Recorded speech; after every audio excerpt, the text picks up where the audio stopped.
Hello students, today's topic gravitational potential energy. देखिए बच्चों, बहुत इजी टॉपिक है। ये जो ग्रेविटेशन जो आपका यूनिट है बहुत ही इजी है बच्चों। आई थिंक आपने छोटी क्लासेस में इसके बारे में बहुत पढ़ा होगा, जहाँ पर आपने ग्रेविटी के बारे में पढ़ा है या उससे रिलेटेड जितने भी आर्टिकल्स उनके बारे में पढ़ा होगा। तो उसी को कंटिन्यूसली +1 में किया है। तो स्टार्ट करते हैं बच्चों, ग्रेविटेशनल पोटेंशियल एनर्जी। देखिए बच्चों, ग्रेविटेशनल पोटेंशियल एनर्जी क्या होती है? The work done in moving a body from infinity to a point against the gravitational field is stored as a gravitational potential energy. इसका मतलब हुआ बच्चों, इसका मतलब क्या हुआ कि किसी बॉडी को इन्फिनिटी से किसी पॉइंट तक मूव करने के लिए जो वर्क डन हम करते हैं अगेंस्ट द ग्रेविटेशनल फील्ड, यानी कि उस पर जो ग्रेविटेशनल फोर्स लग रही है उसके अगेंस्ट जब हम कोई वर्क करें किसी बॉडी को किसी पॉइंट तक, इन्फिनिटी से किसी पॉइंट तक लाने के लिए, तो वो जो वर्क डन होता है वो स्टोर्ड होता है एज ए पोटेंशियल एनर्जी। तो उसको हम कहते हैं ग्रेविटेशनल पोटेंशियल। ठीक है ना, stored as a gravitational potential energy. तो देखिए बच्चों, अब हमने क्या किया, अब देखिए इसमें हम क्या कर रहे हैं। Let consider a body of mass, consider का मतलब होता है मानना बच्चों। Consider a body of mass m at a distance dx, at a distance x from the centre of earth, then a small work done in moving a body through dx against the earth gravitational field. इसका मतलब क्या हुआ बच्चों? देखिए बच्चों, जैसे मान लो आपके पास ये इनफाइनाइट पॉइंट है। यहाँ से किसी बॉडी को आपने, यहाँ पर किसी बॉडी का मास हमने कितना माना, स्मॉल m है। तो अर्थ का सेंटर मान लो ये है, ये यहाँ अर्थ के सेंटर से इसकी दूरी कितनी है, मान लो x है। ठीक है ना। तो इस बॉडी को हमने किसी पॉइंट तक लाना है। मान लो इस बॉडी को हमने यहाँ तक लाया है। ठीक है, इस पॉइंट तक हमने डिस्प्लेसमेंट कितनी की, dx। तो इसके लिए हमने जो वर्क डन किया वो कितना होगा, dw। यानी कि dw अगर हम यहाँ से निकालें तो dw किसके बराबर आएगा?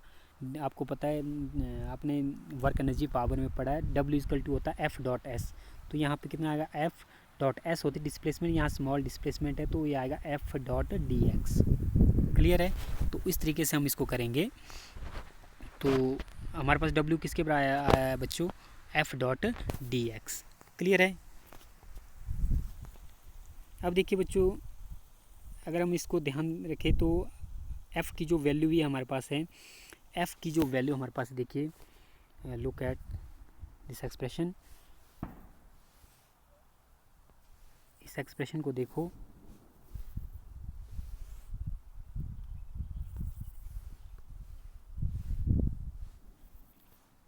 ये जो एक्सप्रेशन है बच्चों, F = G/m/m/x²।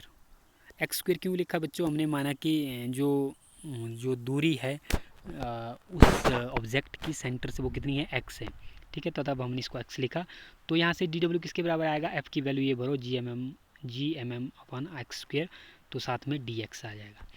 तो आगे देखिए बच्चों, therefore net work done in moving body from infinity to r, यानी कि इनफाइनाइट पॉइंट से r पॉइंट तक। देखिए बच्चों, जो मैंने डायग्राम पहले बनाया था उस डायग्राम को आप यहाँ से देख सकते हैं।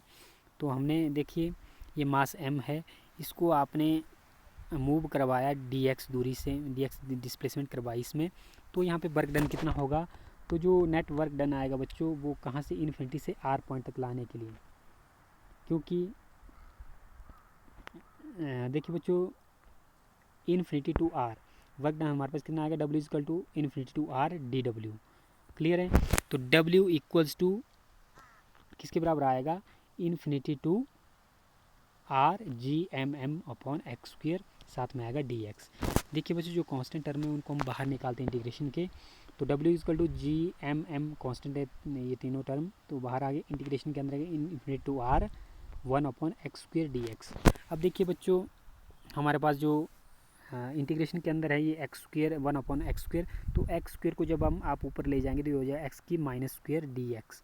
तो यहाँ पे फॉर्मूला यूज़ होगा इंटीग्रेशन ऑफ x की पावर n dx। वो किसके बराबर होता है, वो होता है बच्चों इक्वल टू x की power n plus one upon n plus one upon n plus one, x की power n plus one upon n plus one. तो 1 की जगह हमारे पास -2 है, -2 plus one upon -2 plus one, तो कितना आया देखिए बच्चों, ऊपर आएगा -1, तो उस माइनस को हमने शुरू में निकाल दिया, तो बटे में आएगा, देखिए बच्चों -2 प्लस वन आएगा -1, बटे में भी -1 आ जाएगा, इन्फिनिटी टू r आ जाएगा। क्लियर है?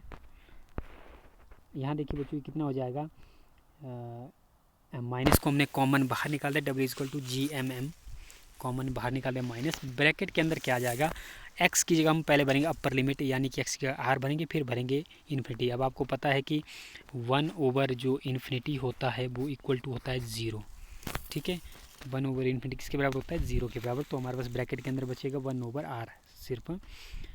तो हमारे पास एक्सप्रेशन क्या आएगी बच्चों, W is equal to -GMM upon r। तो ये जो वर्क डन हमारे पास आया बच्चों, तो ये जो वर्क डन आया हमारे पास, तो हमने कहा फ्रॉम द डेफिनेशन कि ये जो वर्क डन स्टोर्ड होगा एज ए पोटेंशियल एनर्जी। तो UG इक्वल टू हमारे पास this work done is stored as the gravitational potential energy. So UG equals to GMM -GMM upon r, -GMM upon r। Clear है? तो ये derivation है gravitational potential energy की। I hope आपको ये derivation समझ में आ गई होगी। तो बच्चों मिलते हैं नेक्स्ट वीडियो में।